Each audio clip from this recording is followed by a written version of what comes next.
अस्सलाम वालेकुम दोस्तों, ऐसे अच्छे वीडियोस के लिए रोहूरा चैनल को सब्सक्राइब कीजिए। तो पैगंबर इस्लाम सल्लल्लाहु अलैहि वसल्लम की वफ़ात के फ़ौरन बाद का वक्त है। अभी नई इस्लामी रियासत बनी ही है और वो टूटने के दहाने पर खड़ी है। ये कहानी है एक शदीद बहरान की, बगावत की और एक ऐसे खलीफा के गैर मुतज़लज़िल अज़्म की जिसने तारीख़ का रुख ही मोड़ दिया। तो जब हज़रत अबू बकर रज़ियल्लाहु अन्हु पहले खलीफा बने ना, तो उनके सामने एक पहाड़ जैसा चैलेंज था। वो सारे कबीले जो कल तक मुत्तहद थे, अब एक एक करके मदीना की अथॉरिटी को चैलेंज करने लगे थे। जरा इस नक्शे को देखें। एक तरफ आपको वो सल्तनत नजर आ रही है जो पैगंबर के जमाने में पूरे अरब पर फैली हुई थी, और दूसरी तरफ बगावत के बाद का हाल। रियासत सिकुड़कर सिर्फ 2 शहरों तक महदूद हो गई थी, मक्का और मदीना। बस बाकी सब हाथ से निकल चुका था। तो आखिर ये बगावतें थीं क्या? ये समझना बहुत ज़रूरी है कि ये कोई एक मुनज़्ज़म तहरीक नहीं थी। नहीं, हकीकत तो ये है कि नई खिलाफत को एक साथ कई अलग अलग और बहुत ही ख़तरनाक किस्म के दुश्मनों का सामना था। देखें, मोटे तौर पर ना ये बगावतें 2 तरह की थीं। पहली किस्म थी सियासी, यानी वो कबीले जिन्होंने कहा भाई हम ज़कात यानी इस्लामी टैक्स नहीं देंगे और मदीना की हुकूमत को मानने से इनकार कर दिया। और दूसरी किस्म थी मजहबी, और ये ज्यादा खतरनाक थी। ये वो लोग थे जिन्होंने नए खुद साख्ता पैगंबरों को मानना शुरू कर दिया था और इस्लाम की जड़ों को ही चैलेंज कर रहे थे।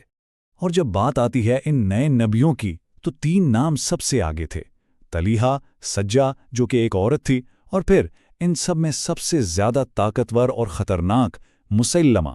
याद रखिएगा ये नाम, क्योंकि आने वाली जंगों का मरकज यही लोग बनने वाले थे। तो सूरत हाल ये थी, रियासत बिखर रही है, नए नए दुश्मन सर उठा रहे हैं। लग रहा था कि सब कुछ ख़त्म हो जाएगा, और ऐसे में इस तबाही के दहाने पर खलीफा अबू बकर का रद्द-ए-अमल सामने आता है।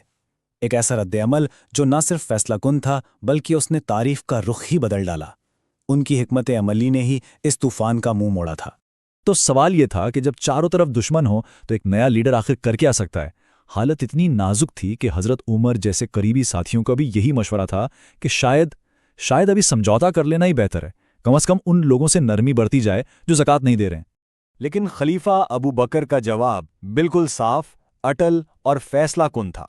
उनका वो तारीखी जुमला जिसने उनके इरादे को हमेशा के लिए वाज़ेह कर दिया, वो ये था, अगर वो मुझसे एक ऊँट के साथ दी जाने वाली रस्सी भी ज़कात में रोकेंगे जो वो पहले देते थे, तो मैं उसके लिए भी उनके खिलाफ जंग करूंगा। उनका बुनियादी उसूल बिल्कुल वाज़ेह था, कोई समझौता नहीं, जरा सा भी नहीं। हज़रत अबू बकर का मानना था कि दीन में कोई भी तब्दीली, चाहे वो कितनी ही छोटी क्यों ना लगे, इस्लाम के मुस्तकबिल को खतरे में डाल देगी। दीन को बिल्कुल वैसा ही महफूज रखना था जैसा पैगंबर ने छोड़ा था, 1 इंच भी इधर उधर नहीं। और इसी उसूल पर उन्होंने एक ऐसा मंसूबा बनाया जो नाकाबिले यकीन हद तक जुर्रतमंदाना था।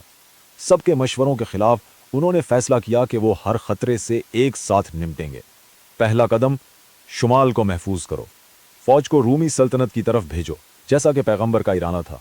दूसरा, दारुल हुकूमत को बचाओ, जब मरकजी फौज दूर हो तो तलीहा के हमले से मदीना का दिफा करो।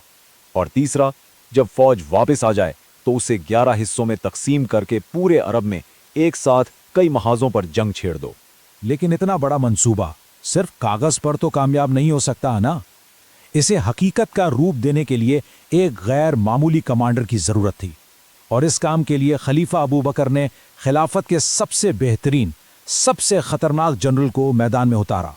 इन 11 दस्तों में से सबसे बड़ा लश्कर दिया गया खालिद बिन वलीद को, और उनका काम था सबसे खतरनाक बगावतों को जड़ से उखाड़ फेंकना। वो एक तरह से अबू बकर के अज़्म का मैदान जंग में अक्स थे। और खालिद ने अपना काम बिजली की सी तेजी से शुरू किया। पहला हदफ, झूठा नबी तलीहा, उसे शिकस्त दी। वह ये कि जंग में जब तलीहा की पेशगोइयां झूठी साबित हुईं तो उसके अपने ही लोग उसे छोड़कर भाग गए। उसके बाद दूसरा कदम, मालिक बिन नवेरा, एक ताकतवर सरदार जो ज़कात देने से इनकारी था, उसे भी शिकस्त दी और सजाए मौत दे दी। खालिद की इन फतूहात ने बाकी बागियों में दहशत फैला दी, लेकिन इसका एक उल्टा असर भी हुआ। बजाय इसके कि बगावत कमजोर पड़ती, बाकी दुश्मनों ने खौफजदा होकर आपस में इत्तेहाद कर लिया। जो झूठी नबिया थी सजाह, उसने जाके सबसे ताकतवर दुश्मन मुसैलमा से हाथ मिला लिया। और इससे हमें मुसैलमा की ताकत का अंदाजा होता है। इससे पहले कि खालिद वहां पहुंचते, 2 اور مسلم لشکروں نے اس پر حملہ کرنے کی کوشش کی۔ پہلا اکرما کا لشکر، انہیں حکم تھا کہ انتظار کریں، لیکن انہوں نے جلد بازی میں حملہ کر دیا اور شکست کھائی۔ پھر شربیل کا لشکر، انہوں نے بھی وہی غلطی کی اور ان کا بھی وہی حشر ہوا۔ مسیلمہ نے ایک کے بعد ایک 2 مسلم فوجوں کو آسانی سے ہرا دیا تھا۔ وہ کوئی معمولی دشمن نہیں تھا۔ تو ایک ایک کر کے باقی بغاوتوں کو کچلا جا رہا تھا۔ خلافت بکھرے ہوئے عرب کو دوبارہ جوڑ رہی تھی، لیکن اب سب کچھ آ کر ایک آخری مارکے پر ٹھہر گیا تھا۔ ایک ایسی جنگ جو ان تمام جنگوں میں سب سے بڑی، سب سے خونی اور سب سے فیصلہ کن ہونے والی تھی۔ جب باقی سارے محاذ ٹھنڈے ہو گئے تو حضرت ابوبکر نے خالد بن ولید کو حکم دیا کہ اب آخری اور سب سے بڑے خطرے کی طرف کوچ کرو۔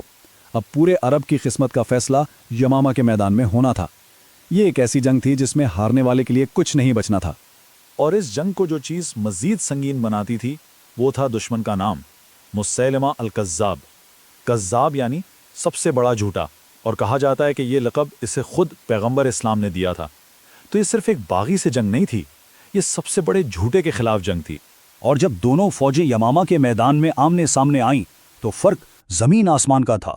مسیلمہ کی فوج 40,000 سپاہی اور اس کے مقابلے میں خالد کی فوج صرف 13,000۔ تو یہ صرف ایک جنگ نہیں تھی، یمامہ کی جنگ نے نہ صرف عرب کے مستقبل کا فیصلہ کرنا تھا بلکہ اس کے ساتھ ہی اسلام کے مستقبل کا بھی فیصلہ ہونا تھا۔ اگر اس دن مسلمان ہار جاتے تو شاید آج دنیا کی تاریخ کچھ اور ہوتی۔ تو اب ساری امیدیں ایک ہی شخص پر تھیں۔ سوال یہ تھا، کیا تاریخ کے عظیم ترین جرنیلوں میں سے ایک یعنی خالد بن ولید ان ناممکن حالات کے خلاف جنگ کا پاسا پلٹ سکتے تھے؟ اس ایک سوال کا